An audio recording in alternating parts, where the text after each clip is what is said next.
Düşman toprağına göz diker, bombalar yağarken mazlumun tepesine sesleri zalimin kulağını es geçer.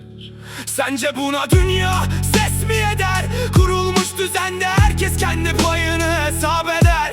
Güven abideleri söze gelince hep en öndeler. Peki mazlumum gözyaşı akarken neredeler? Cihat ruhlu bu milleti slogana sevk ettiler. Kardeşlerimiz zulüm altındayken maalesef bizleri de TV'ye hapsettiler. Kur'an-ı Kerim ile içi dışlı olan bu milleti değerlerinden uzak ettiler. Yeni nesil gençlerin damarlarına deist ve ateistliği enjekte ettiler. Bizi birbirimize düşürürken kendilerini hep gizlediler. Herkes her şeyin farkında, lakin maalesef bizleri de komada yatan hastaya benzettiler.